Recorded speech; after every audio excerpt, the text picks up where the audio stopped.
It is entitled "Where Do We Go From Here?" I think I'm here kind of as a neutral party, right? And this goal is to really make this a conversation. A lot of us have had kind of sidebar conversations about what has really happened, what's truly transpired. And so we just wanted to bring together some old friends and some new friends together, just to really talk about where do we go from here. A lot of times, after this whole election and this politics and what's going on, even energetically, a lot is going on. And so we just wanted to bring this conversation really up to the forefront, and just hear some different voices, some different perspectives. But I wanted to kick us off, and I want to turn the stage over to my girl Najma. If you want to introduce yourself, and then you can just lead us on. Sure, sure. Thank you, Megan. Hello, everybody. Thank you all for tuning in. I know I've been talking about this for weeks and weeks, so I'm super excited that we are able to come together tonight and have this conversation. For those of you on TikTok, I see TikTok is blowing up. We couldn't get everybody to stream in, so I'm going to be pointing it at my screen. But if you desire to have a more intimate conversation and join us intimately, please go to Najma Smalls in Real Life on Instagram. Najma Smalls in Real Life on Instagram. And it's spelled just the way my name is. Anyone else want to shout out their Instagram? No? All right. Aisha at Aisha Megan will Tatum. also put, go ahead, Aisha. Aisha Tatum. Aisha Tatum. Mm-hmm. Yeah. Rukia Lumumba. Dr. And Latanya White. It's Meet meet Dr. Dr. White. White. Meet Yes, Dr. ma'am. White, yes. And Megan Adarile. Yes. Yes. So anyway, let me share how this all came about. After the election, I think we all, many of us were heartbroken and some even devastated. I know I'm the first to say that I was definitely devastated by the election results, right? And part of the reason why was because I felt like it was sort of a slap in the face.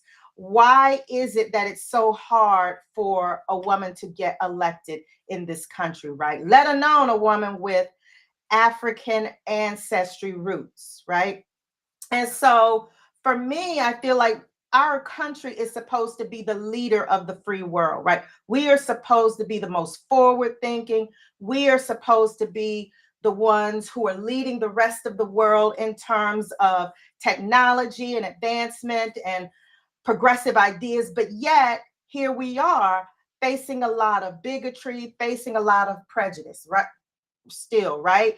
It took us forever to get the first Black woman elected as a vice president, right?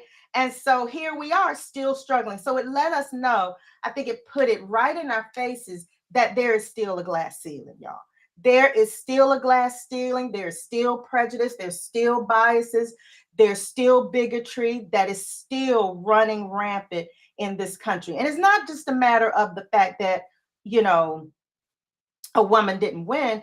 It's the fact that who they lost to, it was also heartbreaking. Okay. So also within that, I've been watching all of the comments and so forth that people had about it. You know, everything from this isn't our country, we need to leave, to we need to rest, right? And to some degree, I agree with that. But also, y'all, I firmly believe we built this country. Let us not forget that our ancestors built this country, okay, with their hands. My great great grandfather built the university that I graduated from before he was even allowed to be able to attend it. Wow. My ancestors and relatives own land and property in this country, right? So we have just as much right to be here as we have to be anywhere else. So I think it's time for us as women and as Black women to stand up and fight the system, okay? And this conversation we are going to have is so that we can come together and talk about how we what we need to do, what we need to do to fight. Yes, we rest, but there's still work to do, y'all. And so I've invited some great women here to have this conversation with us.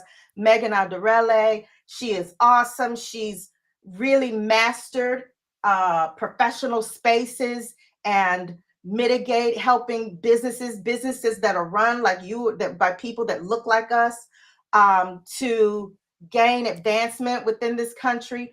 Rukia Lumumba is so awesome. I heard her speak during CBC weekend. Um, my friend invited me to a networking event, and I was like, "Who is this woman?" And she has a history. I'm not gonna go into her bio, but just know that she has a history of activism in this country. Activism is in her blood, is her in her roots. There's a lot of firsts that come from her family.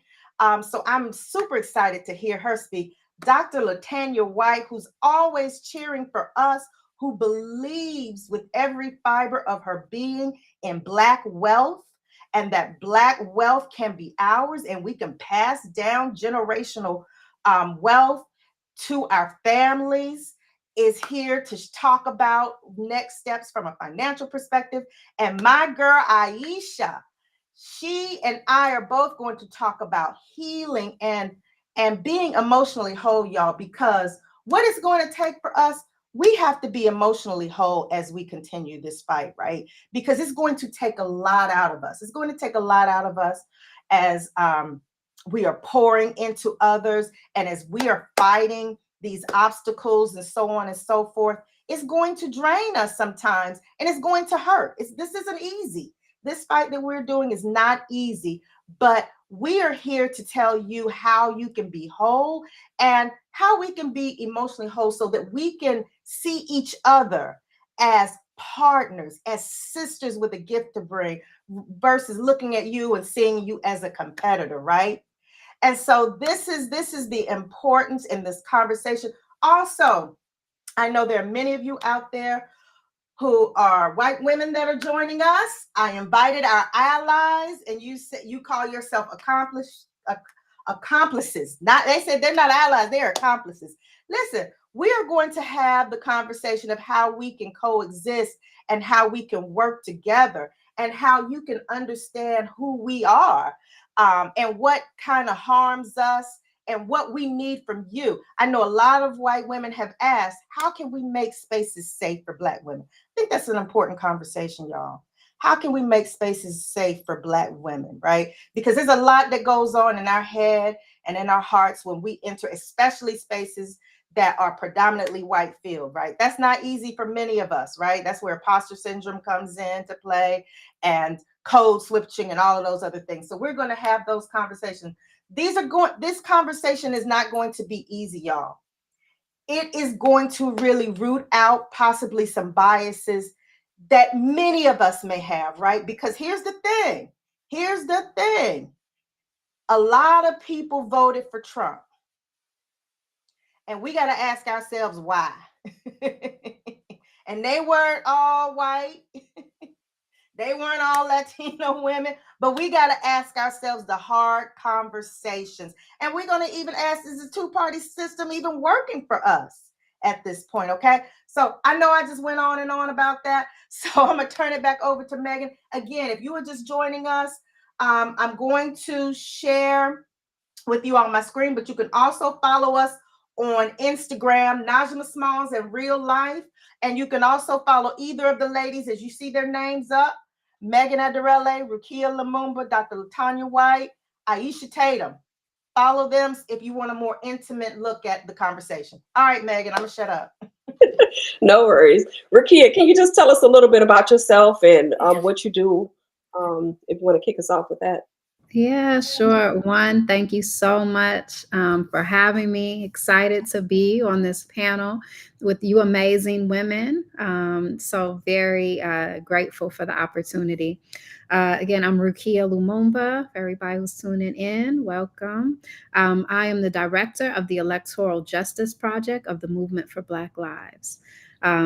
I am also the founder of a local Mississippi-based organization called the People's Advocacy Institute, which works to provide transformative justice opportunities in the South. So system alternatives. But talking about my day job, right, at the Electoral Justice Project. So, the Electoral Justice Project was formed in 2017 to serve as a political home, a loving political home for Black people, to really come together to debate and to realize the strength in using the tool of electoral politics as one of the tools in our arsenal, not the only, but we recognize it as one important tool in our arsenal to really gain the better conditions that we deserve in this country as Black people. And our theory of change is that if Black people are taken care of, then all people are taken care of, that we've created the better conditions that we all deserve. And so we recognize that. The Electoral Justice Project is a Black woman-led entity, but we welcome everybody. And so that's a little bit of the work. We are a part of a larger ecosystem known as the Movement for Black Lives. That is very different than BLM. Where Black Lives Matter. The Movement for Black Lives is an ecosystem of over 100 organizations that come together to engage in debate, strategy development, and intentional strategic alignment towards our common goals. So we have something that's called the Vision for Black Lives, where you can go to and see our agenda or platform of all of the issues that we tackle. Again, we're a coalition or a network made up of over 100 organizations. We are across the United States, everywhere that Black people live and are. So I direct one of our tables or departments, and that's the electoral department. And so that's a little bit about us. Yeah. Nice, nice. And Dr. White, if you can just go ahead and introduce yourself and tell us a little bit about what you're about to bring to this conversation. Absolutely. And thank you all so much. It is, amazing to be in community and share this space with you all. I'm Dr. Latanya White. I am the founder and CEO of Concept Creative Group.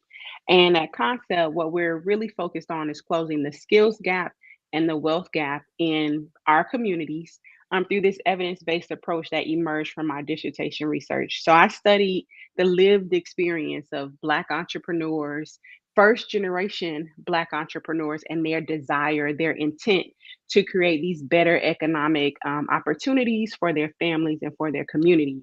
And so the main thing, there are two major findings that came out of my research, but the hill that I will die on is that try as we might, as excited as we are, generational wealth and research proves this.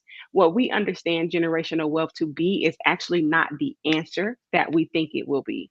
Our high net worth, ultra high net worth counterparts, we've been conditioned to think that wealth is on money. And that's the lie that we need to unlearn, because our high net worth and ultra high net worth counterparts, they are passing down more than just money. They've just told us that that's all there is to it. They've told us that our family name, our family history, our family recipes don't mean anything when a lot of the products that we use in our kitchen cabinets, that's somebody's family recipe. So who's to say that my auntie's macaroni and cheese, right? But what you see behind me is actually the framework for dynastic wealth. And it's the idea that there are actually 5 forms of wealth. One of them being quantitative. So that's our real assets, the stuff you can put in the bank. But the other 4 forms of wealth are qualitative. Their family history, there's family identity, it's relationships. And how do we package, protect, and pass down these 5 different forms of wealth? How do we transfer that wealth in 4 directions? And then how do we control it for at least 3 consecutive generations? So that's the framework for dynastic wealth. And a part of what I'm looking forward to sharing with y'all is how that idea connects to emotional healing and where we go from here. Perfect. And then Aisha, before I ask my first question to the panel, if you want to just tell people who it is that you are and what it is that you do. Well, good evening, ladies. I am so honored to be here, Najma. Thank you so much for the invitation. I love being a part of such a beautiful collaborative experience here with such amazing women. I'm going to keep it short and simple. I'm Aisha. I'm the founder of Integrative Wellness, and I teach women how to heal from emotional trauma so they can become who it is they are meant to be and live that legacy and pass that wealth down in all its formats. And that's me. So Perfect. let's get Yes, started, yes. Megan. And for those of you that don't know me, my name is Megan Davis out of Relay. I am a spiritual advisor, a master coach, and I really help those who are in their seasons of transition to really begin to build their businesses so they can get to the next level of peace, purpose, prosperity, and ultimately to their profits. And so I really work with women, primarily men, and talking about legacy, family legacy of spiritual healers and entrepreneurs. And I teach those that we have something, we are something, we're going to be something. And so let's put the structure, the strategy, the curriculum behind those things so that we can ultimately leave legacies. And I think it's funny for us to kind of have this conversation. And I know even for me, having a PhD, having an MBA, I know it's a whole bunch of degrees, right? That's here on this panel and experience and certifications. And I think that one of the lessons that I truly learned is that regardless of your presidential candidate opinion or preference, we can all agree that this election was wild, right? And one of the biggest things that I think stuck out to me the most was you're not even the most qualified. You don't have to be the most qualified to actually get into positions of power. And I think that that was one of the biggest things. Like when you look at qualifications between the two candidates, right? No matter what your preference is, you look at someone that has years of experience, that has degrees, qualifications, experience, and that person's marketing message maybe did not relate, right? And so, Dr. White, I guess my first question for you is, and I was very intrigued with your framework that you did your dissertation on, right? Thank you. Can you just Mhm. kind of describe to us a little bit more about, what this diagnostic wealth is that you said, and how Mhm. it really relates to emotional healing? Because Mhm. I think that this election really triggered a lot of people Yes. emotionally. Yes, yes, absolutely. And so, a family reaches dynastic status. So we know this word dynasty, right? We know the TV show. If you're a Politico, then you probably can recognize, say, the Kennedy family or the Bush family as a political dynasty. One of the things that I came across in my research was this phrase of a family dynasty, an entrepreneurial dynasty. And so I'm, digging in the crates, going down the rabbit hole because what is that? I've been through business school. I was teaching entrepreneurship at an HBCU when I first heard of it. And I was like, but how is this new to me? And so as I began to do the research, what I came to learn is that a family reaches dynastic status when they have maintained control of their wealth or their business. So think of, say, the Rockefeller family from a wealth perspective versus the Walton family, the Walmart family from a business perspective. When they've controlled that for at least 3 consecutive generations. Now that's anywhere between 60 and 75 years. And the way that connects to emotional healing and emotional well-being, especially in Black families, is because we have to acknowledge our financial trauma, right? We have to acknowledge this ancestral narrative of financial trauma. Like I studied the Black wealth experience from 1874 to the present. So 150 years of trauma around money, right? So in 1874, with the failure of the Freedmen's Bank, there was the equivalent 150 years ago, the equivalent of $3 million that newly free Black people, men and women, had earned and deposited into banks that failed. Now, where would we be if 150 years ago, those $3 million had been in the bank earning interest? So now, even though I may not understand why I don't like going into the bank, why I give them people a side eye when when they calling me on my phone, that's a part of my ancestral narrative, right?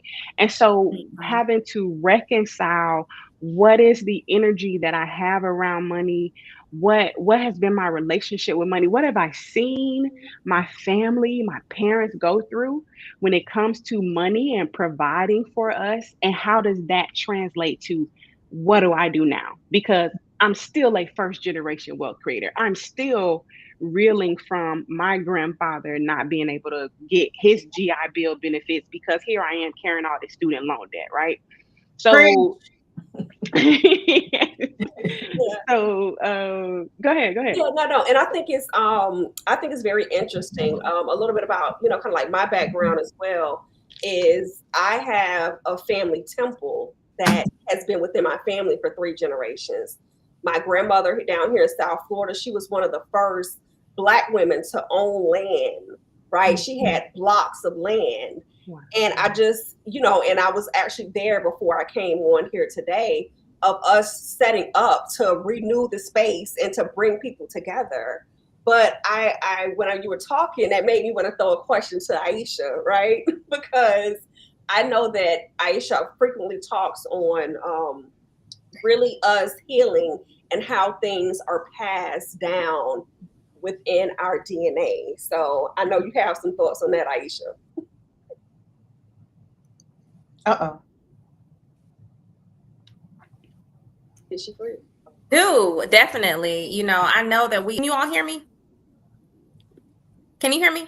Yeah. Now we Okay, can. because it said Yeah. the connection was interrupted. So yes, we can definitely store ancestral trauma, and as a result of storing this ancestral trauma in our body, we can have reactions like what Dr. White said. Like we don't know why when somebody calls us from the bank, we're triggered, or when we, have another experience, we're like, wait a second, our nerves start to jump.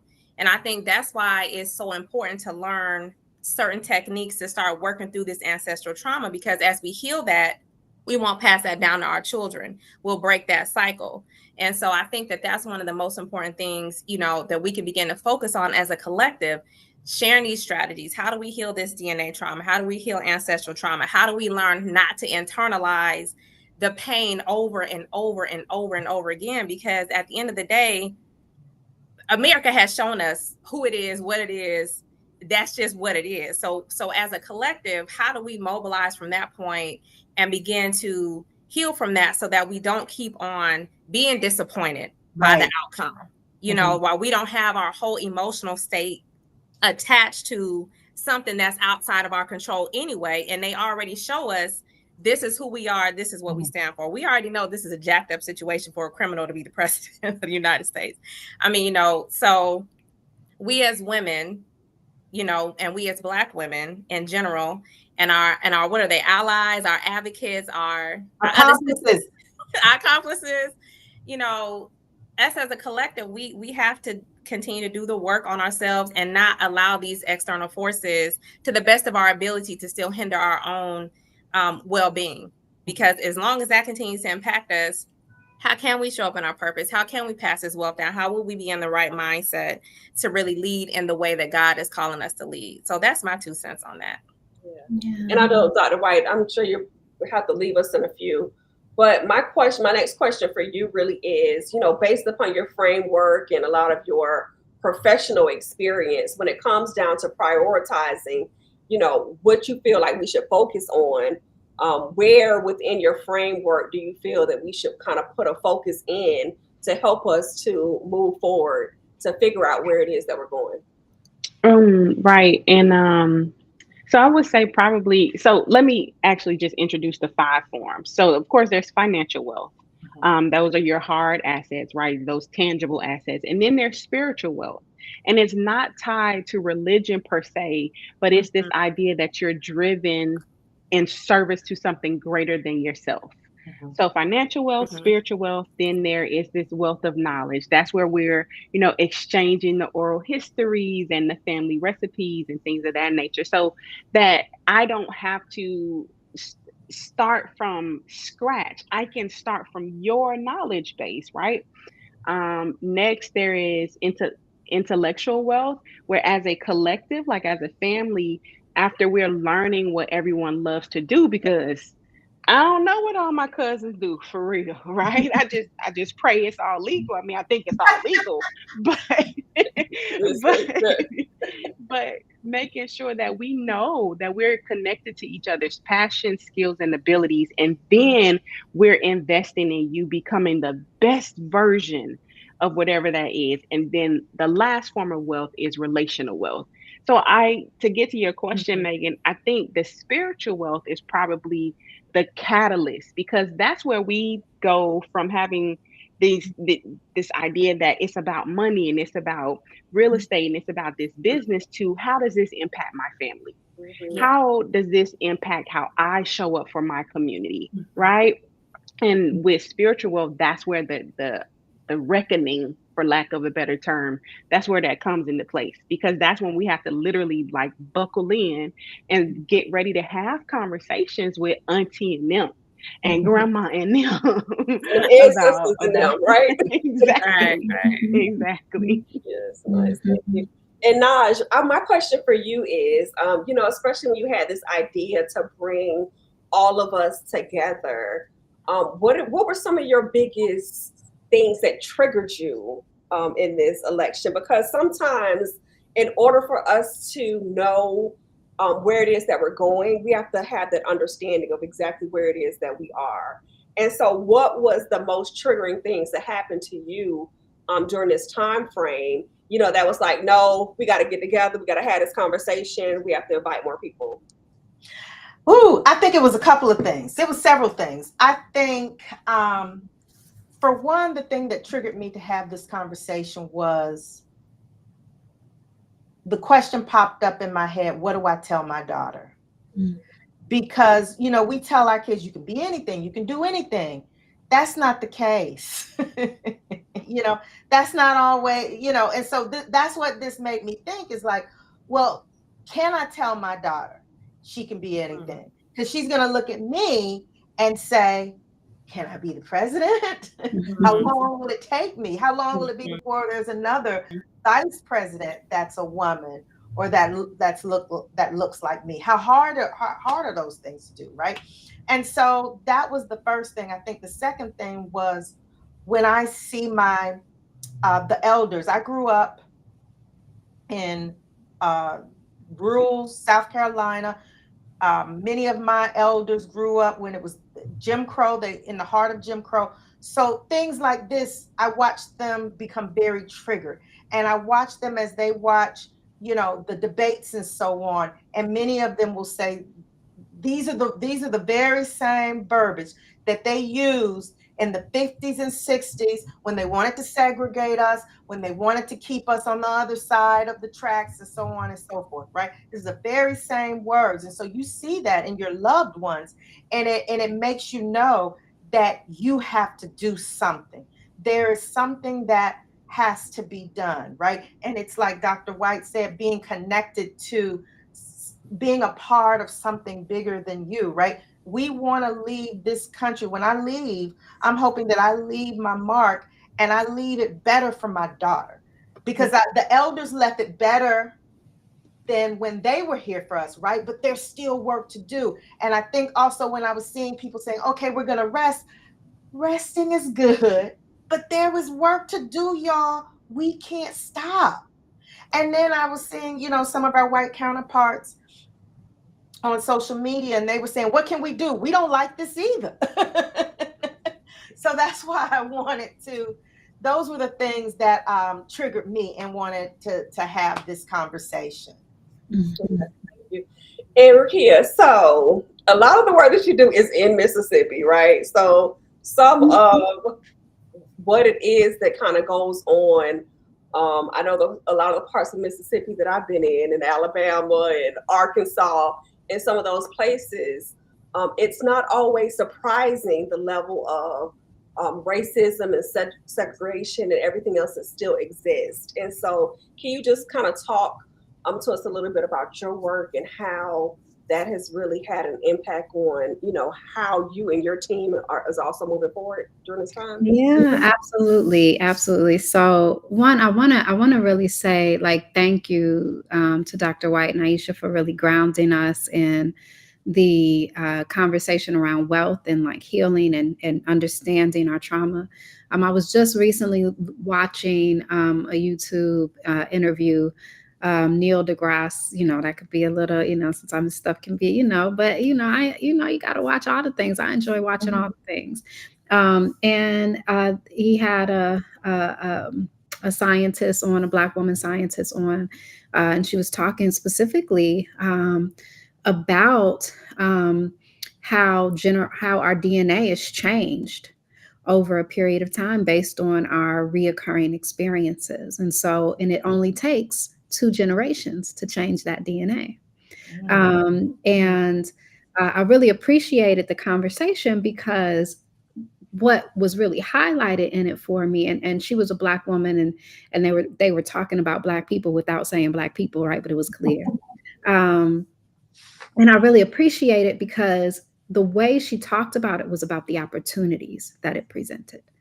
To be able to understand how a particular event or a particular smell or a particular taste or a particular environment um, shifts your reaction based on your parents, right? And their parents' experience with it, and how we can use that to really begin to solve for, right? Solve for good in good ways, as well as solve more challenging experiences, right? We can create better experiences based on knowing that information. And so I just really appreciate y'all sharing that. And I think we need to talk more about it. One of the things I think I'm so grateful, Najma, for you having this session and including this diversity of women talking about this issue, is because I do believe that we have to have conversations that bring wealth into the conversation, that bring healing into the conversation, that bring traditional techniques of electoral politics into the conversation. We need to have more sciences in the conversation. Like, it's all connected, and we need to be having these conversations. I think one of the ways we were challenged this electoral cycle, both in rural communities, but also just in working class communities, period, across this nation, is that we weren't talking to our people in a way that they could hear us and it resonated. Had we been talking like Dr. White was talking about wealth, in all of the formats that it comes in, I Yes. think we would have been able to get more people excited and engaged, right? And so I think we have to engage in self-critique to understand where we went wrong, and also Right. understand what we could be doing better. Um, so wanted to say that. Also wanted to really share that despite our big loss, right? We had many losses, yes, but we also had some wins. And I think it's important to acknowledge where we had wins. In 7 states, we saw the right of women to choose passed through ballot initiatives in 7 different states. That's important, right? We saw many down ballot initiatives, and down ballot initiatives are those opportunities where we, as voters, as residents of a place, get to choose to vote on the policies that we want. For folks don't know, and so we also saw in a couple of states, we saw the passage of legislation, of initiatives, referendums that provided money back to public school, right, as opposed to moving it to private and charter schools, right? We saw the passage of, in 3 states, minimum wage, $15 minimum wage, and paid sick leave. That's big, y'all, right? Those are important things. And we saw this even in places where folks may have voted for like like a Trump, but they also voted for better conditions. And so we have to pay attention to that, because even in a place like Mississippi, right, where, let me be clear, down south, Black people vote. In Mississippi, Black Mississippians vote at a higher average than anywhere else, than the national average, than anywhere else, right? Black Mississippians, right? Wow. So we vote. right? We come out like Black women come out every time. Black Mississippians come out. So we ain't worried. It ain't because we ain't showing up to the polls that we not winning. I'll just let you know that, right? Um, Also, Black Mississippi has more Black elected officials than anywhere else in the nation as well, right? It's hard to know that, right? Because we have such a red state, which Mhm. actually in about 10 years, I think will be more purple. We moving a little closer to where we need to be. We got a little setback with these next 4 years, but we're going to be Yeah, absolutely. right. Can you tell people what purple is? Yeah, Or so purple is it's not quite blue, it's not quite red, but you on your way. You're on your way to progressive, right? And so it means that we may have a, a governor, a blue governor, like a Democratic governor, but we may still have a supermajority state legislator that is predominantly Republican, right? So it's creating more of an atmosphere of a diverse political scene than what we currently have, where we're predominantly we're a red legislation with a red governor, right? A lot of local, hyper local Democratic mayors and things like that, but not a lot of higher level decision makers. Um, so that's what that means a little bit. I feel like I've been kind of rambling, so Fine. maybe Great stuff. I will slow down. Yeah. you're good, you're good.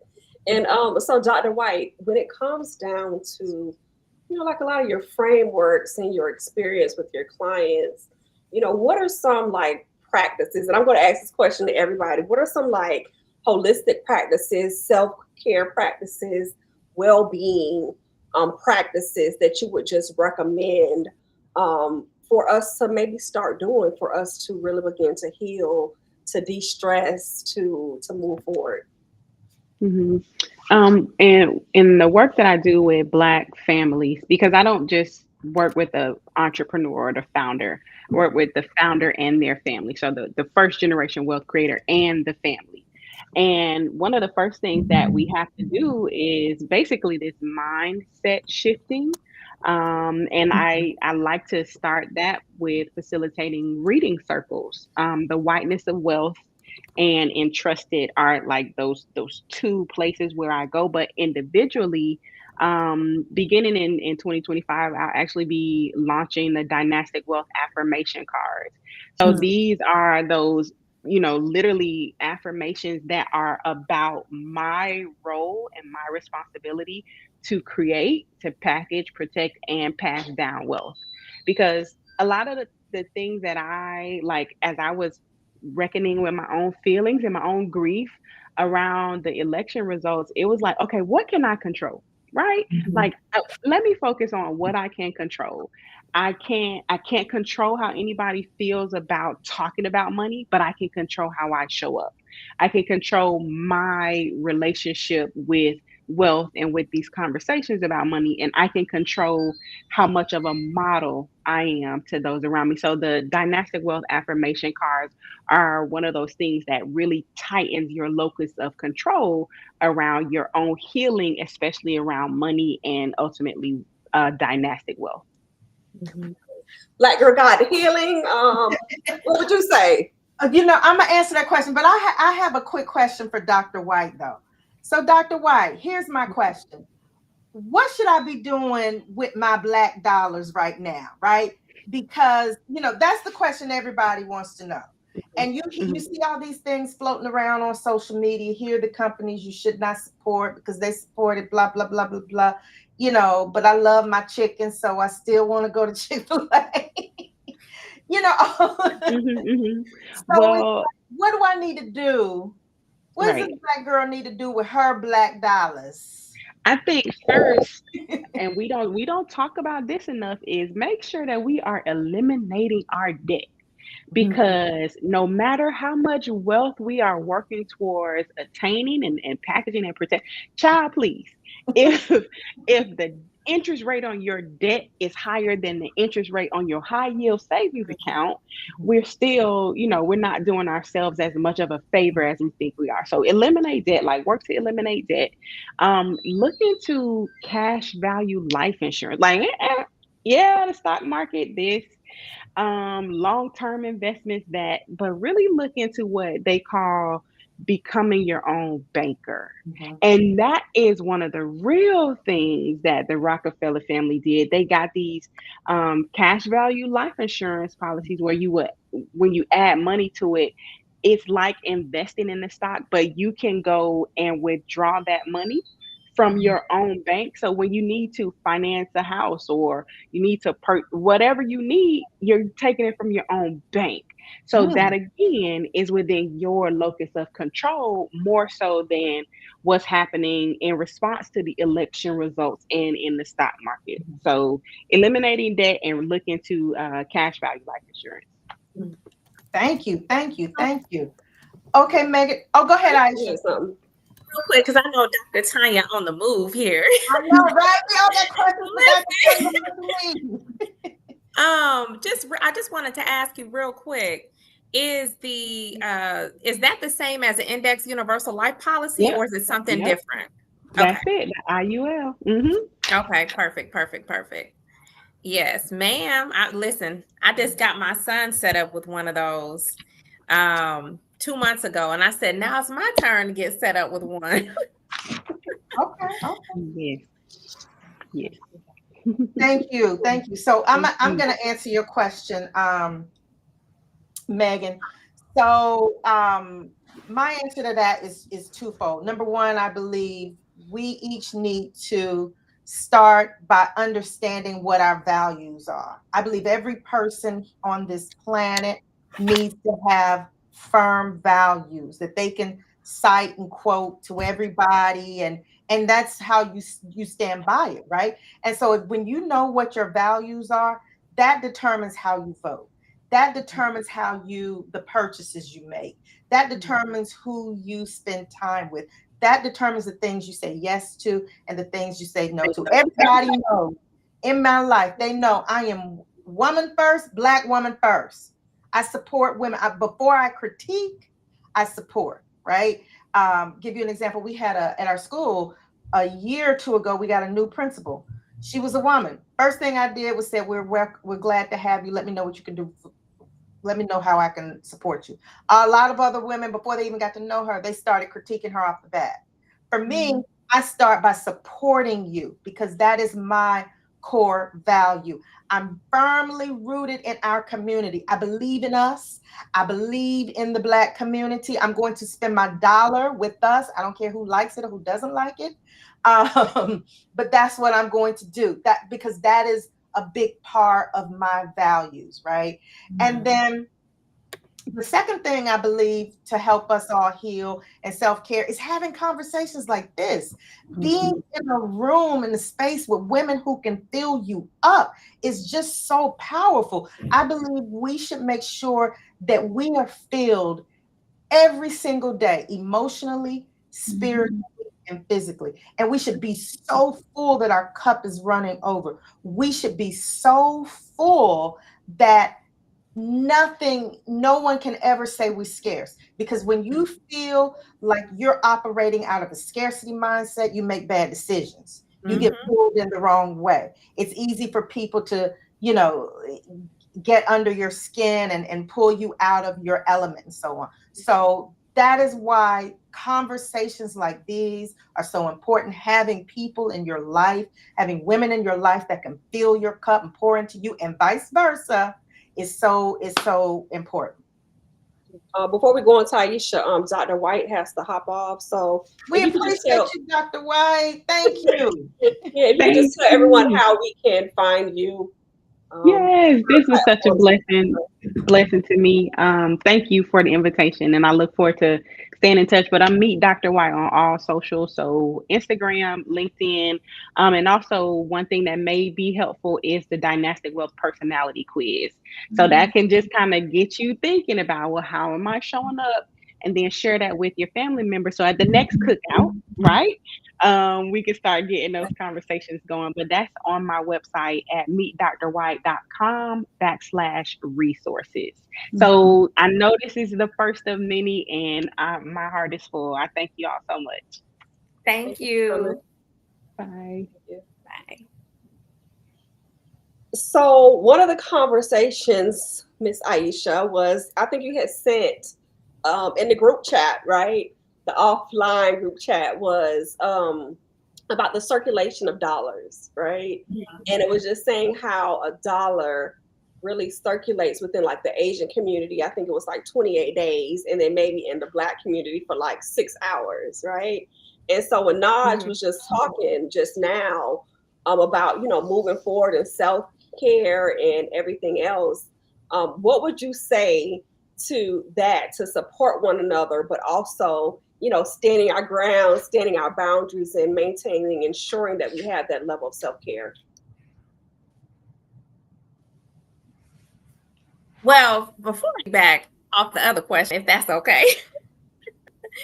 I wanted to add that when it comes to some of those practices, I think we as women, as a collective, one of the most important things that I feel when it comes to moving forward is learning how to accept. Like, accept things for what they are, accept people, circumstances, situations, everything for what they are. And then learning how to tell a new story, like learning how to tell an empowering story, learning how to make yourself the victor and not the victim. Because I think oftentimes when we have these situations and we attach our emotions to it, to a specific outcome that doesn't happen, that causes us so much internal trauma, internal pain. Najma, you talked about not being able to have the clarity to focus, not being able to make good decisions. And a lot of times that has to do with these internal emotions that we're dealing with. So I would say that's so important. And when it comes to self-care, when it comes to taking care of ourselves, I believe that self-care is soul care, right? I believe that that's true self-care is taking care of our spirit. It's hard to create values when you're not even spiritually in alignment with a higher power, with God, with the one creator. It's hard to make moves in an intelligent fashion and mobilize and let your light shine and be a true leader when you're not, honoring yourself. I think a lot of times we as women, we, especially if you're a mom, your wife, or whatever, we don't really prioritize ourselves in the ways that we should. And I'm gonna speak from my personal experience. Y'all may be doing that. But that's been something, that I have personally struggled with. And I found that when I haven't really poured into me, when I haven't taken good care of myself, I'm not living a life in alignment with my values. I'm not, being intentional with how I spend money. I'm not being intentional with what foods I'm putting in my body. I may get stressed out and want to go eat a Snicker. So, it's all of that. And so I think one of the most important things when it comes to self-care is really just looking at ourselves and being honest with where we are, who we are, how am I feeling? What are some of the things that I'm struggling with? How can I improve? How can I celebrate me? And how can I begin to align my life with God's standard? Like, what is God's standard for my life? Am I living up to it? And if not, how can I begin to do that? And I think as we have those conversations within ourselves, it would be much easier to have a list of our values, to be intentional with this is how I'm going to take care of my soul, to be better leaders. It's hard to lead somebody when you bitter, full of resentment, stressed out, you're mad at your man, your child getting on your nerve, so being able to really, what is it called? Emotional regulation, being able to really have that space within ourselves and ground ourselves. And then that way we can cultivate that inner light and move with intention, like Dr. Rakia mentioned previously, moving with intention and focus. And yeah, that's my 2 cents on that. Yeah, you can call me doctor. I'm a Dr. lawyer. Rukia is loaded. I'll take it. Dr. Rukia That's is right. loaded. Yes. No, but I just wanted to say, yeah, thank you, Aisha. I think that that's right on. And, even when we're talking about the loss of the presidential for, Kamala Harris, right? A Black woman, right? I think and even as Black women who really showed up as usual and like came out, I think that we have an opportunity right now to take a breath, right? And to really assess and do everything that you just suggested that we do, and really just honor the truth that we have done what we're supposed to do, and we will continue to do what we're supposed to do. And that, when Shirley Chisholm ran, right, she didn't even get close, right? Mhm. Didn't even get close to a VP or any of it, right? And so the fact that we've gotten a step closer is also significant, right? Mhm. And I think that that's important to acknowledge. And I ran for state representative in in my small district in Jackson, Mississippi. And the reality is we have to be honest with our girls and our young women. Like, it's not going to be easy. Just like it's not easy being Black in this country, it's not easy being a Black woman in this country, and it's not even easy being a woman, period, right, in this country. And that's for all of our accomplices out there, right? You know it, right? The suffrage movement happened after the abolition of slavery. And the only reason the abolition of slavery happened first was because it was more economically sound to happen first than it was for women to get the right to vote, right? Because if women got the right to vote, oh my God, does that mean women can own land too? What is happening, right? So, we have to be honest with our girls and honest with our boys, honest with our children in general about the reality of what it is we're trying to shift and change. And I think it's that honesty that will not only help them navigate a tough conditions, but also we can give them the inspiration and the tools and the skills to actually do it. Growing up, I come from movement family. Like, my father was, human rights activist, lawyer for 25 years, ended up becoming mayor of Jackson, Mississippi, the capital city. Yeah, this was a man we would have never thought would become mayor. First time he ever voted was for himself, right? And he was in his 40s, right? And so, he didn't believe in the electoral process. My mother, on the other hand, was a firm believer. Every time it was time to vote, she took us right on with her to the polls, right? And so and they were a loving couple, but just had two different opinions about the electoral process, right? And so, James Baldwin has a saying. He says that what is it? Hold on, I gotta find it. I just had it pulled up, but James Baldwin says that those who say it can't be done are usually interrupted by others doing it. And so I share Mhm. that to say that there's always a time when someone will say we can't achieve it.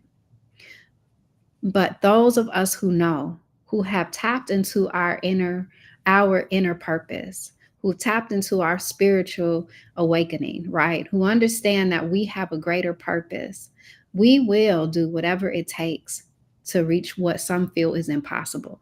Because at some point in time, everything that somebody said was impossible becomes possible. We know that for a fact. We wouldn't be here today had Harriet Tubman not believed that one day we would be free, we wouldn't be here. You know what I'm saying? And so I do believe one day we'll have a woman president. I do believe it'll be a woman president that will be much greater and better than any person we've had run thus far. And I do believe that the conditions will be so that we won't have to fight to end a genocide, right, in another country, and also fight for just have livable wages and affordable housing, good health and food here in this own country. That we'll have everything that we need, and that when she takes office, will be taking office of a country that is thriving, that is good to its people, that has created the universal health care and universal income and all of the good things that we deserve. And that it will not be an uphill battle, but it will be just smoothing out the terrain. So, I believe it. And I think that's important that how you said that, because, I'm so grounded even within my own truth. As much as the whole outcome affected me, it really didn't, right? Because it was almost expected. Like, I was one of those people like, oh, I'm not surprised, right? Because even when I remember having conversations with some of these other people on here, I was just also saying, like, what him actually being nominated is probably a better outcome for the world and where we are. Because I don't know if people can handle a black woman in power like that. You know what I mean? And it's like, it's sad, but it, to me, it was the truth of where we are as a nation, as a society, right? Because all the stuff that had been planned, um, but I think that some of the lessons that we can actually learn from the whole race and everything else is, especially from business and entrepreneurs and us being career focused and career minded, was I think it's important for us to have like a consistent slogan and to have a message, right? Because it was very clear what his message was, what his movement was, right? We have heard that since 2016 or maybe before that, right? So his message, his slogan, what he stood for was very clear. He had a strong belief in self, right? You can't tell him nothing. And so that's a lesson that we also need to take, right? He realized he was not the most qualified.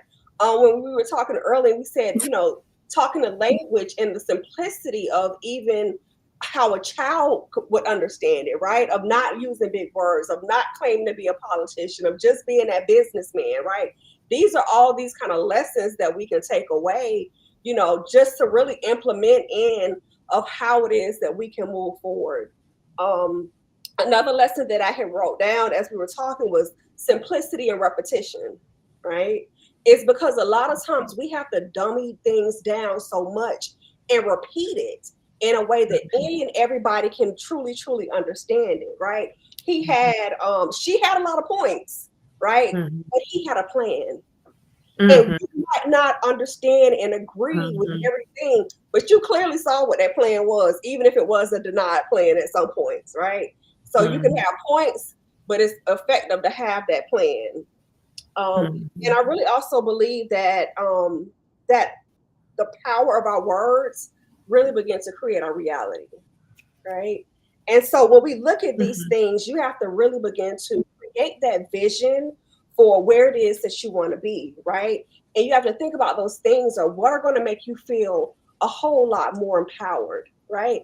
What is going to help you to really focus in on yourself and your level of healing and your next steps, and how can you make whatever it is that you're going through to be that much better. And so when we think about these things, right, it's not about what's happening in the White House. It's about what's happening in our own house. That's right. And so my question as we kind of close this first conversation out, and I feel like we could have so many more and go so much more, but if each of you wants to just answer the question of, how can we support one another during this time, but also how can we not just navigate, but move forward? Yeah. I could start us off. I'll be short. The movement for Black Lives is a political home for those that are seeking one. We are here. We believe in Black women leadership, but we believe in all Black people. And we are open to really creating a space and a loving home where we can debate, engage in unity, debate unity, right? And so our doors are open. You can go to m4bl.org, sign up to be connected with us.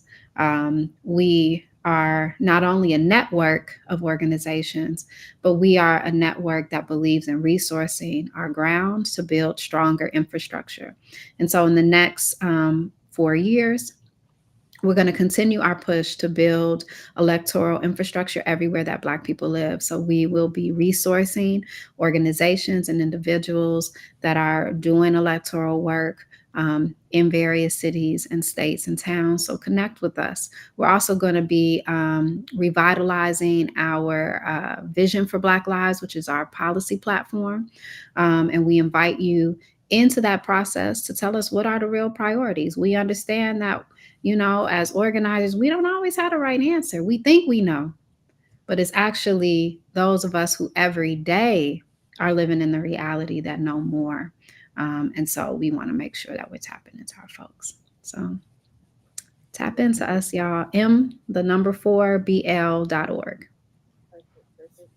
Miss Aisha? I think that's beautiful.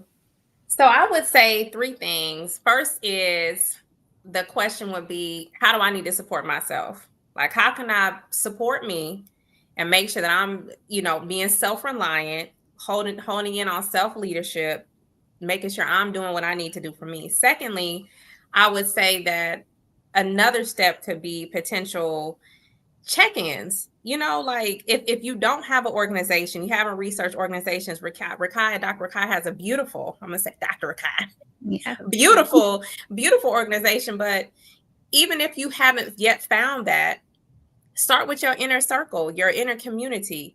Even women you see at the grocery store, start with a smile. Just basically just Say that. be someone that is just coming from a place of love and light and sharing and be welcoming. And then I would also say, if you don't have an organization, start your own. Join other organizations, start your own movement, even if it's something small. I think one of the most beautiful things that we can do as women is have check-ins like this once a month or once a quarter or whatever, but just a cadence where we come together, we discuss, we heal. Like Najma has a beautiful organization and a group. Dr. Kai has a beautiful organization and group. And so I think that these are some ways that we can begin to support each other on our healing journeys. And don't be afraid to, be a boss, get your own thing going, start a movement, join a more than barriers. So that's my take on it.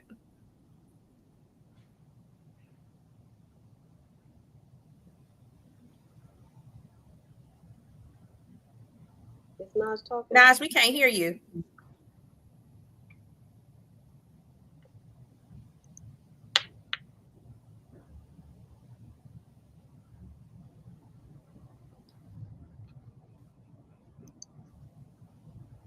Is she speaking? I don't think so. Oh, now she's speaking. Mm-mm. Can't hear you. Mm-mm.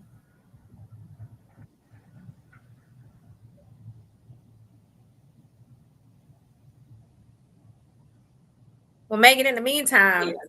So in the meantime, one of the things that I think that I learned from you, Aisha and Najma, I don't remember, but when we were going live, I don't know, this was maybe like 2 or 3 years ago. One of the things that we always asked each other on our calls, our check-in calls, was a simple question, right? Of how can I support you, right? Mm-hmm. I don't know if y'all remember that, but we will always ask each other, how can I support you? And I think that Can y'all hear me? Yeah, Yes. And so I think that it's important that, kind of like you said, is, just check in on people. If you realize that people have a message, that if they have a movement, if they're reaching the masses, of just that simple question of how can I support you, right? Sometimes it just takes a moment. They always say that we're just a few connections away from, our breakthrough and our opportunities and whatnot. And so just find those ways of how you can support each other, right? And I would also say that it's very important to really also get grounded in your own truth, right? To figure out your own spiritual walk, to figure out your own finances and everything else that we had kind of talked about earlier, because a lot of times we have to pour from not an empty cup, but our cup has to be full. And so when we begin to pour into other people, it's really important that our cup is full, that we're elevated, that we're walking within our highest level of who it is that we are, our highest level self at that time. And so it's really important for us to, be whole, to be full, in order for us to really help each other and to make that final impact and go further. And so, just find those resources. And like Aisha said, I loved it. If, sometimes, and especially like with a lot of us, we are that change maker, right? We're that person that's going to fulfill that legacy, that's going to lead that legacy, that's going to lead that legacy. And so if you have been searching for something and you can't find it, then that's probably a part of your greater assignment, is for you to lead that cause. Because if you're looking for it, then someone else probably is too. So that's what I would say. Y'all can hear me, right? Yeah. Okay, perfect. And So my answer to that is, first, empathize before we criticize, right? And I think we need to lend empathy, especially for our most marginalized individuals in this country. That is one thing that I feel like we lack. And I feel like people vote, and I get it, we all vote for what our self-interests are and all of those kind of things. But at some point, we have to understand the folks that are the most marginalized in this country, because and we, especially if we're going to really be beings connected to something that's bigger than ourselves. And I think it's so easy for us to criticize people who make different decisions than we would make, or people who don't look like us. But where is the empathy? Where is the empathy? Have a conversation, especially everyone they ask, how can we be an accomplice, an ally, whatever the case is. You sit down with a Black woman.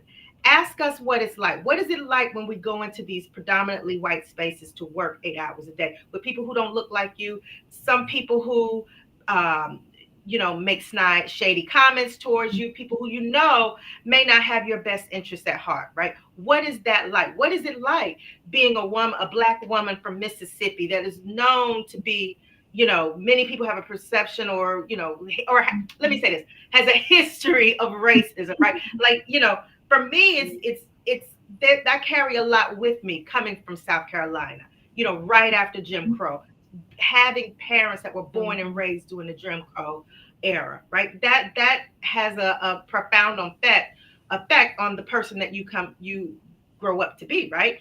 And so with all of that, empathize, understand where we are, who we are, what hurts us, what concerns us, what pains us, what angers us, what triggers us, right? And that goes for anybody. Immigrants that are coming to this country, instead of being so quick to say we need to kick them out and they're all rapists and whatever the case is, understand why they come here. Understand, listen, it's not easy to come to this country.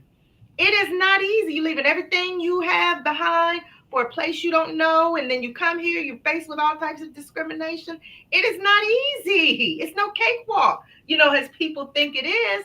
So have these conversations so you won't make decisions, especially important decisions like elections, out of ignorance for that, right?